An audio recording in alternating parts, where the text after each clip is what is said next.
Do you have issues with your Tart Crust and don't know what's the problem? If so, you are in a right place. I'm going to spill all the crucial tips that a lot of people don't know about so that you can make your own clean and beautiful looking Tart Crust just as good as top pastry chefs in the world.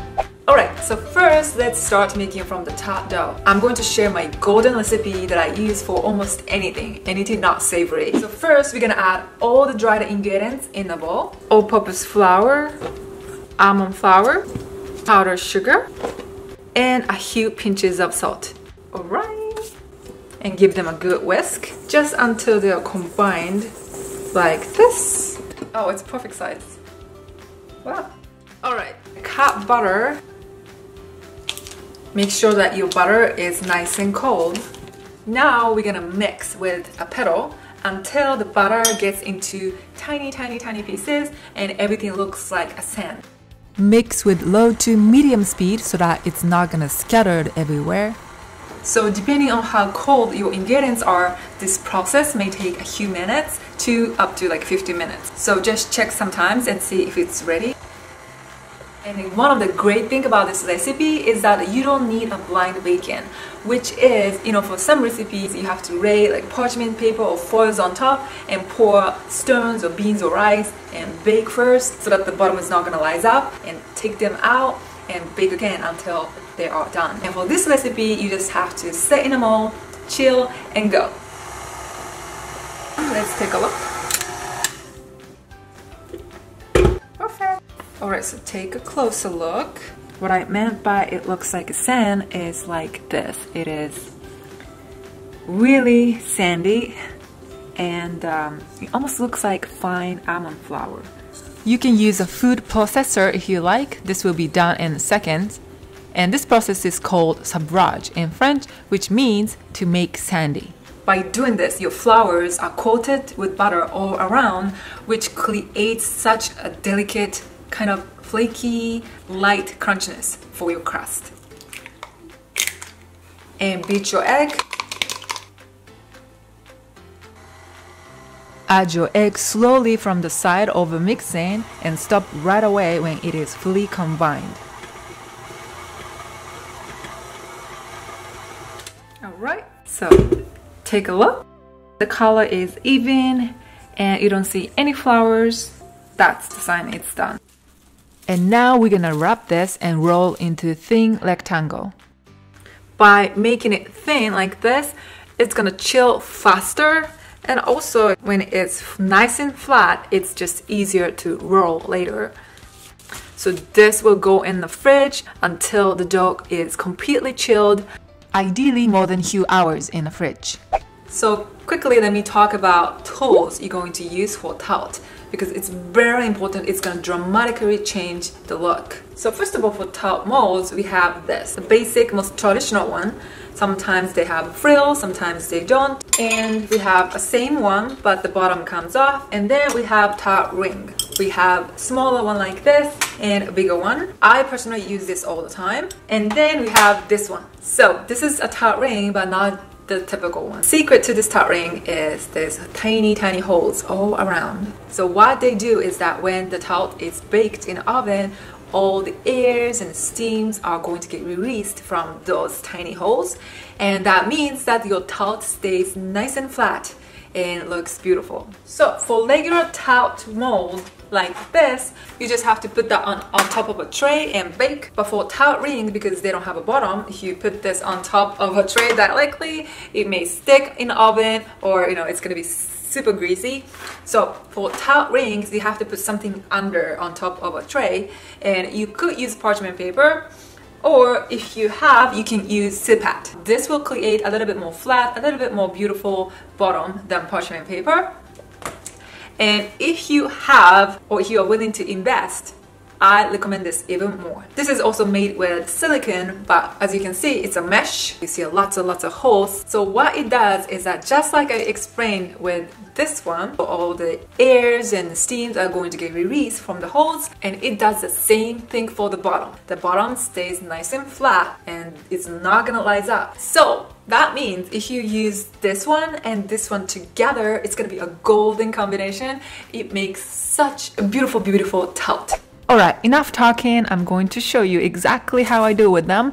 But first, let's start rolling a dough. Alright, so first of all, this is too big. So just cut the amount that you will need. I always use strong flour to dust on a surface. They don't stick to the dough much. It's not going to get absorbed into the dough as much as other flours like cake flour or all-purpose flour. It was in the freezer, so it's nice and chilled. So just splash your flour. Not too much, but lightly and evenly. Dust on your dough and a rolling pin as well. And now your dough is a little bit too hard, so if you roll right now vigorously, adding a lot of pressure, the dough is going to crack. So what you do is, some people like hit like this, but I do push, push, push, push. Press gently and slowly wake it up. Push, push, push, push. And turn and make sure that it's not stick to the table. And push, push, push, push. Press evenly and gently. And repeat this until you feel that your dough is fully softened and it is ready to be rolled.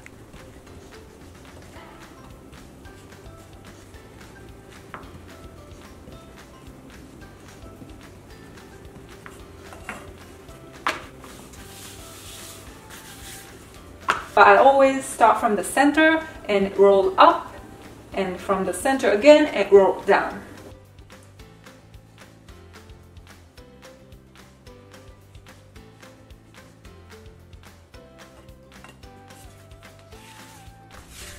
Turn your dough 45 degrees using your dough scraper. Add more flour if it's needed. Roll your dough as evenly as possible.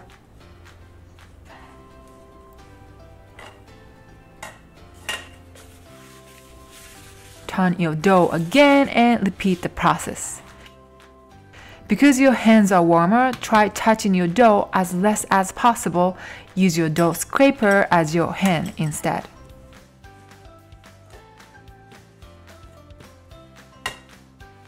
Once you get used to this process, you want to do this as fast as you can so that your dough is not going to be too soft to work on.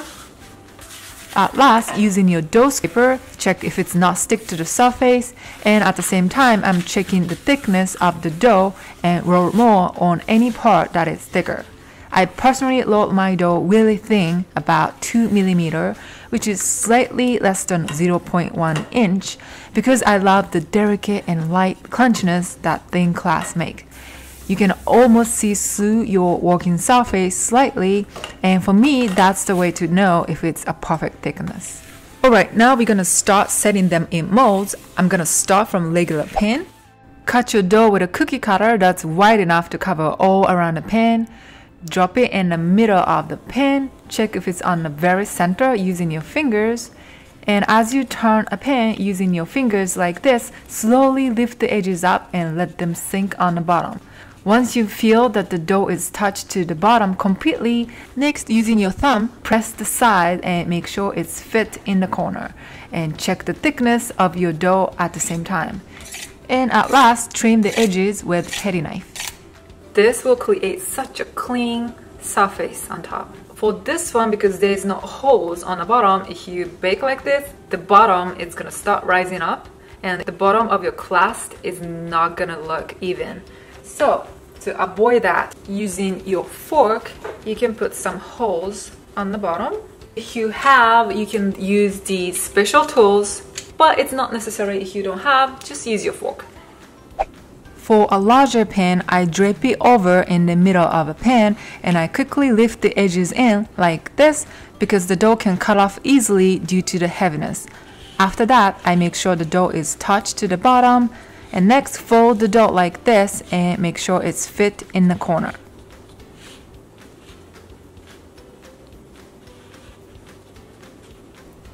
After that, again, using your thumb, press the side evenly and adjust the thickness.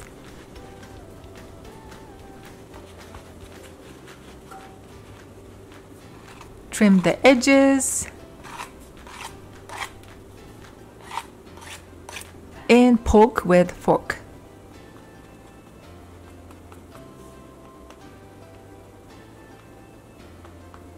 And that's it.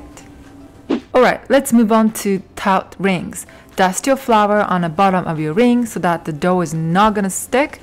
And basically for the rest of the process, I do the exact same thing with how I did with a pan. So as you turn a ring like this, let it sink on the bottom.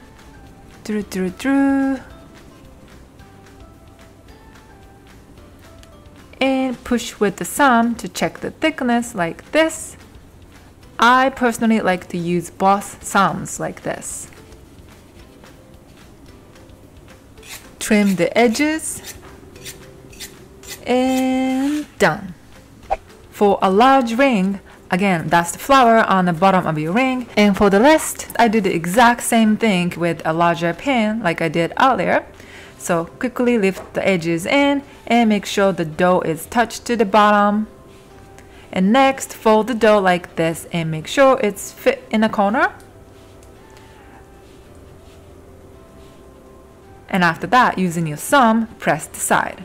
If you feel some part is too thick, simply lift it up and really make sure it's even all around. Trim the edges. And done. Finally, let's finish with perforated rings. Cut the bottom with the ring. Cut the stripes for the side and attach like this. Press with your thumb and make sure it's even thickness and it's fit in the corner. Cut the excess stripe and press between. And as a final check, press the side again to make sure it's really fit in. Trim the edges. And complete. And for large perforated rings, do the exact same thing with small ones. A few things I will add is that if you are placing on top of your parchment paper or on a silk pad, you can roll on top of it so that you don't need to move it like I did. It's just easier. And also, if you have a pie roller, cutting the stripes will be much easier and efficient. And now we're gonna bake everything, but before that, chill everything in a fridge or freezer and let them completely rest. Do not skip this part or your class look uneven, shrinks or cause many problems. For regular ovens, bake with 350 Fahrenheit about 10 to 20 minutes depending on the size until it's golden brown. For commercial ovens, I bake with about 325 Fahrenheit, which is 162 Celsius. And now here is their final looks.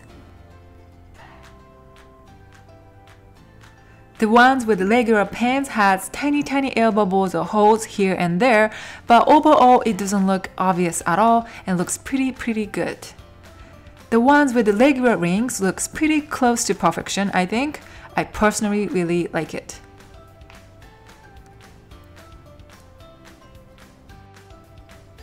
And the ones with perforated rings. I like the dots on the side, it looks pretty to me. And overall, I think it looks most accurate and even. And for perforated rings, I want to show you what happens if you don't place the corner enough. You see those gaps on the corner. So make sure that the side is fit all the way from the corner to the top when you press with your fingers. And I also bake with regular silk pad so that you can compare with a silicone mesh. So as you can see with silk pad, the bottom will rise up a little bit and you see some air holes as well. So when you use silk pad, make sure to make holes just like you do with tart pans.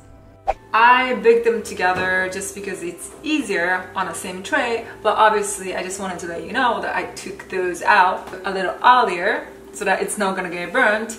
I personally like to bake until the color is this dark. Some people bake until the side is golden brown but not much on the bottom. So it's really your preference. If you want really crunchy and really kind of like toasty flavor, I recommend to bake this much. Make sure to hit the notification bell to be notified because on next week I'm going to show you an exciting part, which is how to make this beautiful cherry tartlets using tart dough I used today. I'll show you all the tips and tricks such as how to make this delicious almond cream, how to decorate cherries beautifully, and a lot more. If you like this video, please let me know by commenting it below. Please subscribe and share it with your friends who also enjoy this tutorial. Also, if you want me to do a pie crust version of this, please let me know by hitting a like button. And don't forget to jump on my Instagram and say hello. Thank you so much for watching, and I'll see you next week. Bye guys!